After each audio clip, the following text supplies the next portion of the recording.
Baling hay is a common sight across KELOLAND, but a local nonprofit is baling clothes to further its mission. In this morning's Eye on KELOLAND, we show you how the Union Gospel Mission in Sioux Falls is turning clothing into cash and helping people around the world. There's no shortage of clothing at the Union Gospel Mission thrift store, but not every donation ends up on the rack. It's either stained, soiled, armpit stains, things like that. It's just something that somebody won't wear. When CEO Eric Weber arrived at UGM in 2019, unusable clothes were a major issue. We can't have thousands of pounds of clothing going to the landfill. Let's figure this out. A year later, in the midst of a pandemic, Weber purchased a hydraulic baler. We got a $30,000 baler for like $8,000. And so as we did that, our first truckload of clothes, paid off the baler. A few months ago, Weber was getting nearly 30 cents per pound, and these bales aren't light. Usually they're about 900 to 1,100 pounds per bale. Bales are created multiple times per day. It's a job a small team can accomplish in a short amount of time. You start loading the bale. After it gets so full, you close the door and crush them down. Tim Chambers works in the thrift store and says there's a certain satisfaction in smashing clothes.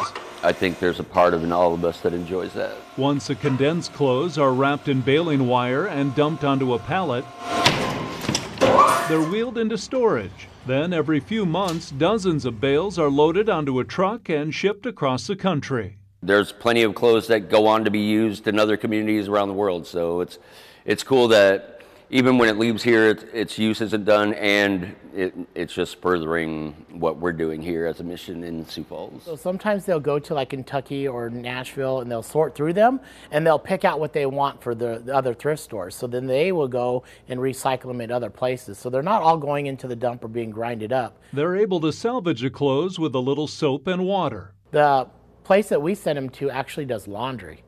We don't do laundry here. That's a lot of clothes to wash, right? White House and Shapiro is the oldest and largest secondary textile company in the world. Gary Stewart is with White House and Shapiro, LLC, which is based in Baltimore, Maryland. Their products are shipped around the world, everywhere from Africa and Australia to India and Japan. It wouldn't be possible without partners like Union Gospel Mission. The main goal is to have as much possible in these loads that what we would call wearable type product, whether it's women's clothing, men's clothing, baby toddler clothing. The clothing items that aren't resold, 38% of the textiles become rags.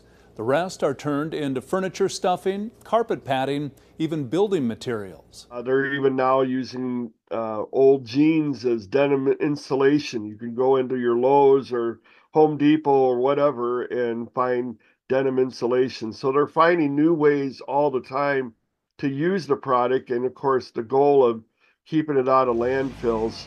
On the local front, every shipment means thousands of dollars for the Union Gospel Mission and its people. This project is an intentional thing for us to use that money to actually bring it back into the community. Weber says they use the money to pay for Christmas. We buy thousands of hoodies and shirts throughout the year, so we can actually give people winter coats and jackets and gloves and hats and all those things.